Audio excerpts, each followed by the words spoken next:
सुप्रभात। मैं आपकी हिंदी विषय की शिक्षिका आंचल मैम। विद्यार्थियों, अब हम सेकंड पीरियोडिक टेस्ट का रिवीजन कर रहे हैं। तो सभी विद्यार्थियों अपनी हिंदी की बुक निकालो और पेज नंबर निकालो 73। पाठ 12 ऐसे थे विद्यासागर।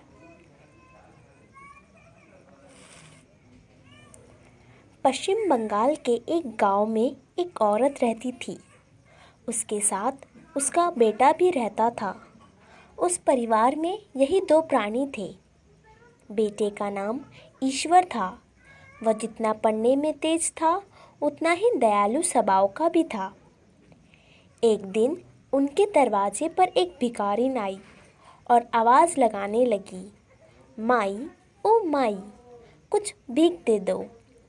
आवाज़ सुनकर ईश्वर ने दरवाज़ा खोला।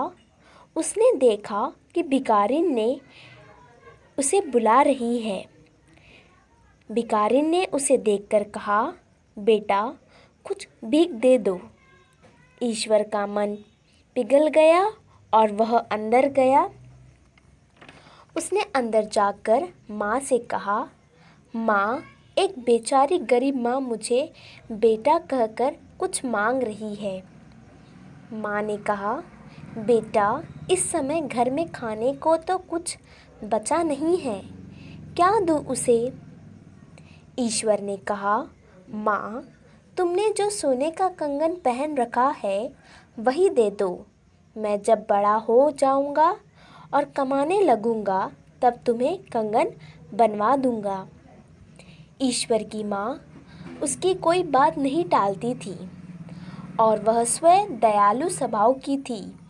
उसने कंगन कलाई से उतारकर ईश्वर को दे दिया। बालक खुशी खुशी वह कंगन भिखारिन को दे आया और भिखारिन ने ढेर सारी दुआई उसे दी। ईश्वर ने खूब पढ़ाई की। बड़ा होने पर उसकी गिनती विद्वानों में होने लगी। अब लोग उसे ईश्वर चंद्र विद्यासागर के नाम से जानने लगे थे। ईश्वर चंद्र को माँ का दिया हुआ वचन याद था। एक दिन वे अपनी माँ से बोले, माँ, तुम अपने हाथ का नाप दे दो, मैं कंगन बनवा दूंगा। माँ ने कहा, बेटा अब कंगन पहनने की मेरी उम्र कहाँ रही, अब तो मैं बूढ़ी हो गई हूँ। हाँ, तुम कंगन के पैसों से एक विद्यालय और एक अस्पताल खुलवा दो, जहाँ गरीब बच्चों की पढ़ाई और इलाज मुफ्त में हो सके। ईश्वर चंद्र ने माँ का सपना पूरा किया। उन्होंने जगह जगह विद्यालय और अस्पताल खुलवाए।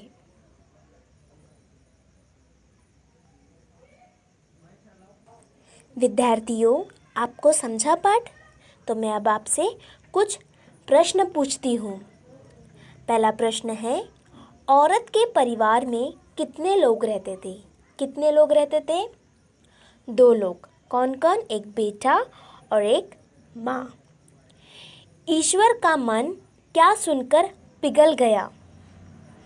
ईश्वर का मन क्या सुनकर पिघल गया? बेटा सुनकर। Very good. और एक आखिरी प्रश्न, विद्यार्थियों, आपके पाठ में किसका नाम दिया गया है? यानी पाठ का नाम क्या है? पाठ का नाम है ऐसे थे विद्यासागर और इसमें किसकी कहानी बताई गई है? ईश्वर चंद्र विद्यासागर की कहानी बताई गई है। तो विद्यार्थियों, आपका गृह कार्य ये है कि जो आपके पाठ के पीछे जो प्रश्नों के उत्तर दिए गए हैं वो प्रश्नों के उत्तर को आपको याद करना है।